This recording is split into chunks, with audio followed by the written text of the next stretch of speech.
is it plausible? Let's just ask this honestly. Is it plausible that the Christian church has misconstrued the gospel for 2,000 or so years? Oh, there we go again. Is it plausible that that's so? It's not plausible. I mean, if they've misconstrued the gospel, we have really no true saving faith, no relationship with God. I mean, think about Steve's answer here. He's basically saying that if we've misunderstood certain propositions intellectually, then we're not saved. But surely, we all have beliefs about the gospel that are mistaken somewhat. Surely we are wrong in some areas of our thought life. We didn't quite understand that one.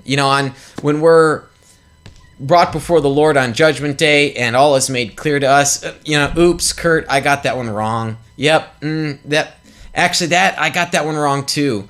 Does that mean we're not saved? Come on. This is the classic orthopraxy debate, and I think it should be obvious that we don't have to believe all of the right things in order to be saved. But listen, I'll go back here. Listen again to how Steve Wellum describes this. This is bonkers. Well, that's so. It's not plausible. I mean, if they've misconstrued the gospel, we have really no true saving faith, no relationship with God. I mean, there you go. If we've got a misconstrued gospel, we've got no true saving faith. That is, in logic, called a non sequitur. It does not follow that if we believe certain wrong things, like ABC, propositions ABC, that therefore we have no saving faith. That does not follow. It is entirely logically compatible that we might believe inaccurately propositions A, B, and C and still have saving faith. So, your logical fallacy is non sequitur. The gospel is... And haven't had for 2,000 years, yeah. and Christians throughout the ages. And again, nowhere is Bates ever describing, nowhere in this book or is his project describing that we've believed the wrong gospel for 2,000 years. Again, I already quoted for you from page 18 what he said about it. And when you read Salvation by Allegiance Alone, the argument is that Christians have believed some truths about it, but it's been a truncated version. American evangelicals specifically. So this isn't saying that evangelicals across the globe. It's not saying that the church fathers got it wrong. In fact, some of the church fathers seem to have gotten it just right in terms of loyalty and allegiance. Church fathers willing to be martyrs for their faith, willing to have the Romans sentence them to death because they wouldn't bend the knee to Caesar. Jesus is Lord. They're the ones who got it right. So, nowhere is Bates claiming that for 2,000 years it's all been wrong. But the way, if you didn't read this book, if you didn't know Bates's project, you listen to this roundtable and you come away thinking, Bates thinks the gospel's been wrong for 2,000 years. No, that's not Bates's proposal here. And this is still so secondary to the issues of what the scriptures actually teach.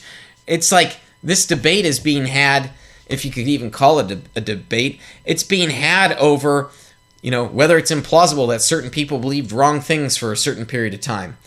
Come on, they'll get into the serious discussion. In our already back with our creedal confession, or confessing rightly who God is, confessing rightly who the Savior is, rightly confessing His work, how we then receive salvation, forgiveness of sins. Think of all the way back to the Apostles' Creed, the forgiveness of sins that involves justification and our right standing before God. There have been through the history of the church mudding with obviously the Roman Catholic debate and Protestant debate. Yet, even in all of that, there's clarity that's come in the Reformation with justification, salvation by grace through faith, and all of it. Okay, by Steve's own admission, clarity has come through the Reformation over these terms. That means for 15,000 years, it was not clear. The gospel was not clear for 15,000 years. But 2,000 years is a no-no. I really hope the message has come across here. How absurd the argument is from Wellum on this subject. These areas. Yeah, I think to suggest that for 2,000 years we've been not quite right, that really manifests chronological snobbery. It really assumes that ancient people were stupid and that we have finally come along. It assumes ancient people were stupid. No, it does not assume that. You might think, let me be charitable to their view here, okay? Let me say, okay, you're right. This is a little implausible. What does that mean? Well, what it means is that the early Christians began to lose the meaning of the text. They lost their cultural ear to understanding the context, and so they began to ask the wrong sorts of questions. Does that mean ancient people were stupid? No, it doesn't mean ancient people were stupid. As Bates has said, and I agree with, we have more knowledge of the ancient church. We have more knowledge of the first century world. We have more knowledge of ancient Jewish practices and teachings than the reformers did. That is a fact. We have a better understanding due to the mass amounts of resources about that ancient world. And so we do have a closer cultural ear as a result than the men who did not have Polycarp or Justin Martyr's writings or Origen's writings or Papias or Josephus's writings and so on and so forth. Imagine trying to understand what the early church believed when you didn't have the writings that we have today. You would find yourself infusing into your own interpretation. You would be supplying the other side of the conversation. You're supplying logical possibilities to fit the text. That's what we all do. We all try to posit hypotheses to how to best understand the text.